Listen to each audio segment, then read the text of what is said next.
everybody, it's Fury again, and this is a revisit to the review on this thing here, which is the Mr. Coffee Iced Coffee Maker. Right now, as you can see here, I have ice ready.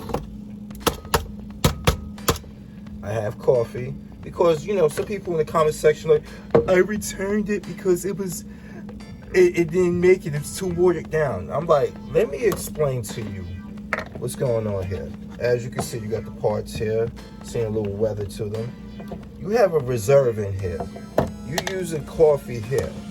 And this is the spoon that comes with the Mr. Coffee. Using this much coffee in a jug this big. Water it down or not, once the water and ice get to a certain degree, it's going to be strong.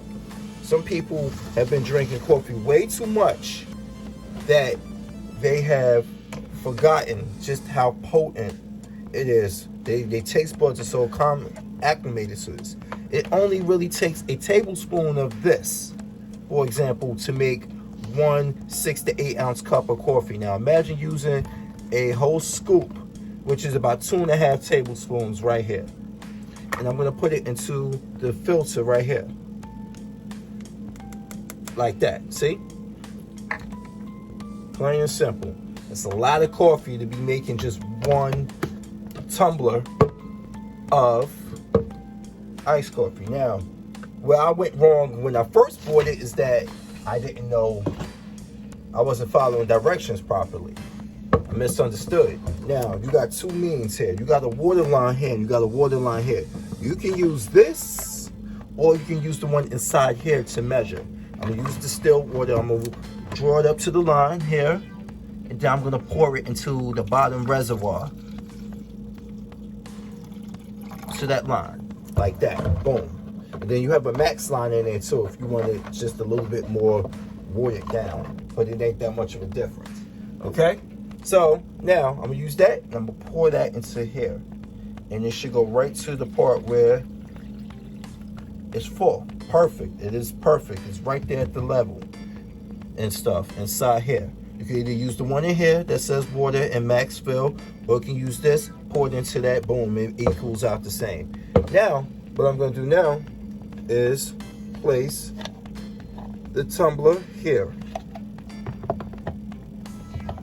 on top of the device.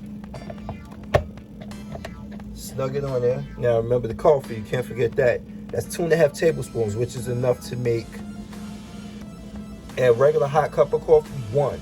I mean, make about 2 to almost 3, depending on if you do 6 ounce or you do 8 ounce. So now that goes in here, like that. And you got the one that closes it and opens it. Now, I want to do this. Put the ice up to the line here.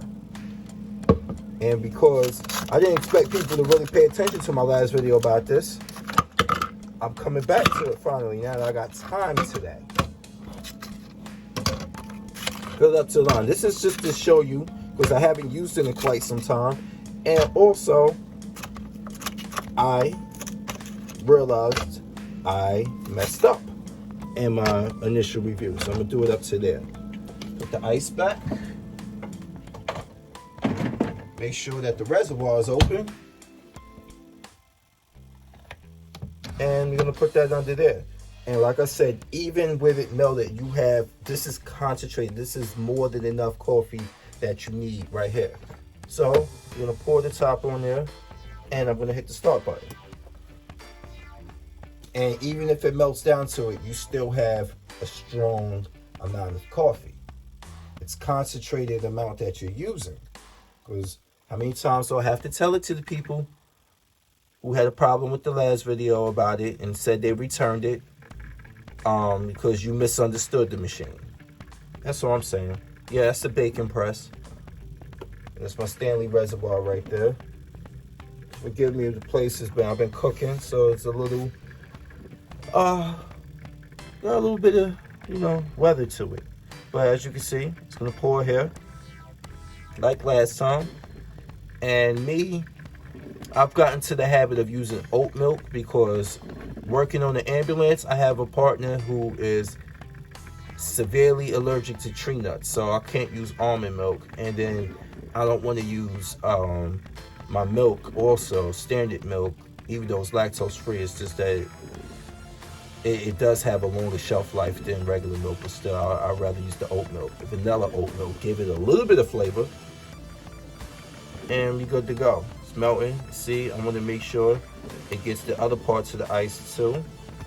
Or if you want it to stay on a certain part so that some more ice survives, it's fine. This is about cooling it down. If you want to add more ice after, you can. Like I said, you're gonna get a lot of coffee in such a little bit of amount. The ice is serving as the other means of filling it up. A lot of people think these tumblers are bigger than what they are, but it's just that it's insulated on the inside, so it's actually smaller. You're getting adequate amount of coffee and water, and it's still strong. That's why they told you to use that scoop. That scoop is almost for 3 servings.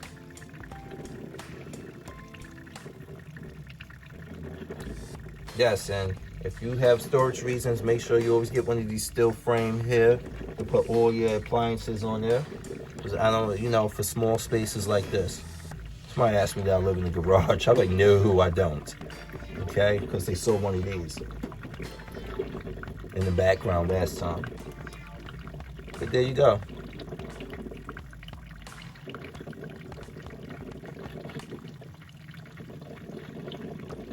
Doing it in real time.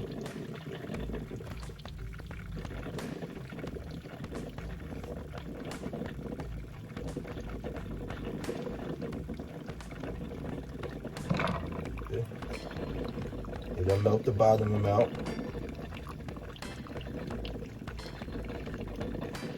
And I put the ice up to that line just about. You want to add more ice to it, it's still going to be strong. I kid you not, I would not lie to you about that. You adding more than enough coffee needed with that scoop. That scoop is for multiple cups of coffee.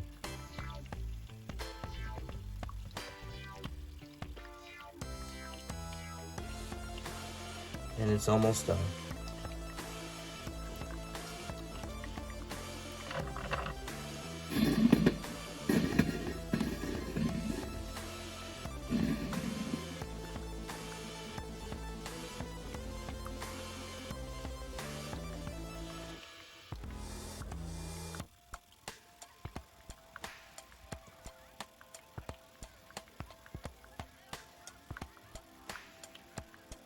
I'm doing this, make sure you see it in real time.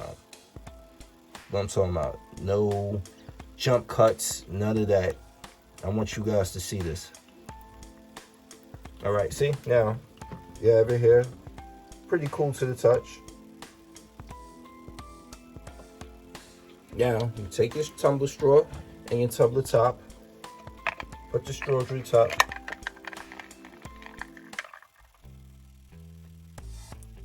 And I want to shut this off because we be sitting here waiting forever for the drip. Okay, so now it's gonna still, somebody's gonna still come out.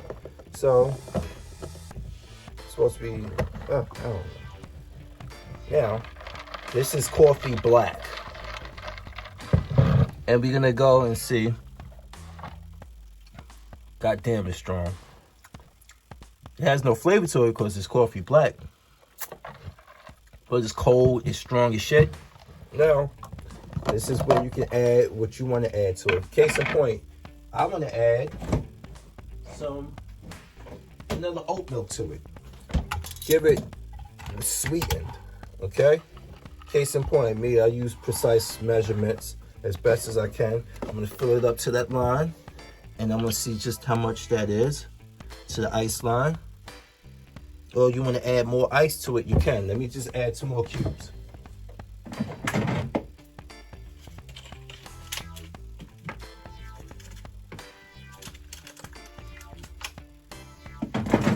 Two more cubes. Boom.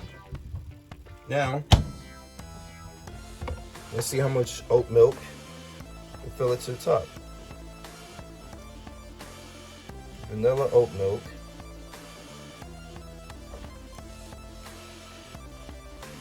Give it some color, like that. not much. About 3 ounces. I'm gonna use 3 ounces, 90 milliliters, which is 3 ounces.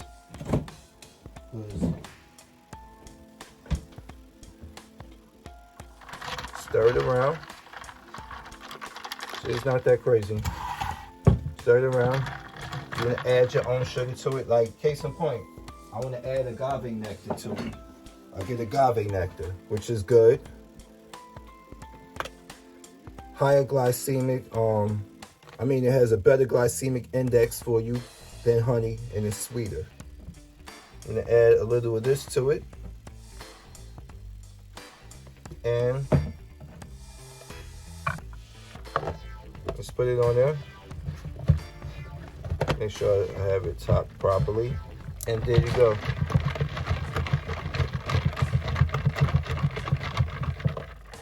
Now, you got your own iced coffee. It's strong. You add your own flavor to it. And I don't know what other people were talking about. Maybe, like me, they misused it and misunderstood how to do it. But here I am, coming back to this, just to show you what I've been doing since that first video. Anyway, y'all, because I'm a Fury, I'm out. Peace.